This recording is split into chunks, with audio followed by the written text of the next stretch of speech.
सर्दी खांसी बड़े आसानी से मानसून और विंटर्स में हो जाती है and people struggle initially and try home remedy. Let me share some Ayurvedic herbs which will help ease your wet and dry cough or even runny nose. सबसे पहली चीज, ड्राई कॉफ यानी गले में खिचखिच और सूखी खांसी आना. ऐसा लगता है कि कुछ निकलेगा but you just end up coughing very very dry. What to do in such case? एक पान का पत्ता लीजिए, थोड़े से पानी के साथ चर्न करिए, take 1 teaspoon of that juice, उसमें 1 टीस्पून हनी मिलाइए और उसको दिन में 2 से 3 बार पीजिए. It will help ease your dry cough as it heals your throat and reduces inflammation. Second, what you can do is have licorice चाय.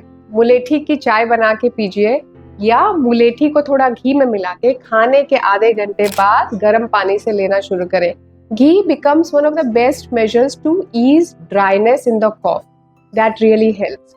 और तीसरी सबसे आसान चीज, बाजार में खदीरादी वटी मिलती है, वो 2 गोली 3 बार आप चूस के खा सकते हैं. It is pretty safe but don't overdo it. ज्यादा दिन यूज करने में थोड़ा सा इरिटेशन कर सकता है.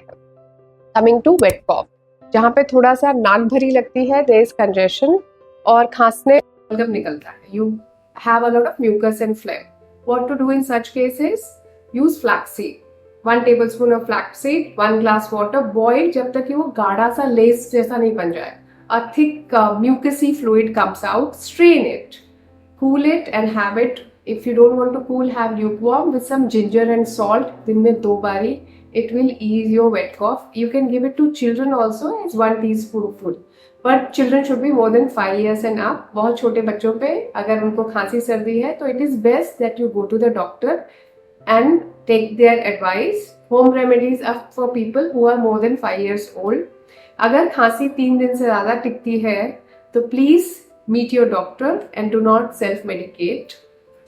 What else to do for wet cough? Wet cough और एक अच्छी चीज़ है जो आप घर पे कर सकते हैं, वो है अदरक और हल्दी दोनों मिला के थोड़ा सा शहद के साथ दिन में थोड़ी थोड़ी देर पे चाटते रहें. That will help ease your wet cough. एक और उपाय है कि आप पान का पत्ता ले लें, उस पर सरसों का तेल लगाएं, तवे पे हल्का गर्म करें और चेस्ट पे और थ्रोट पे लगाते रहें फॉर 5 मिनट्स. उस सेक से बलगम पतला होता है और आपकी खांसी का उबाल कम हो जाता है.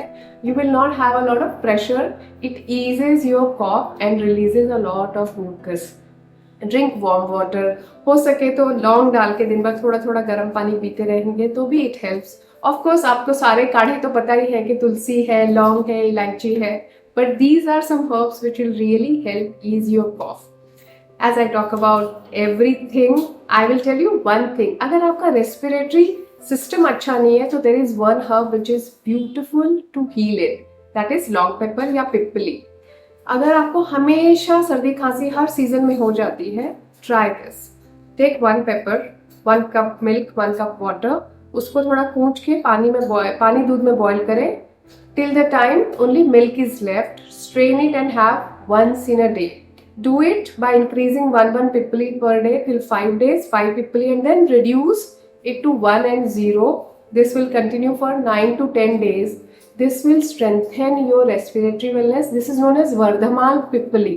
मैं आपको घर के लिए कम बता रही हूँ वरना हम 100 तक खींच के ले जाते हैं under guidance. But at home you can do this every seasonal change and it will help improve your respiratory wellness.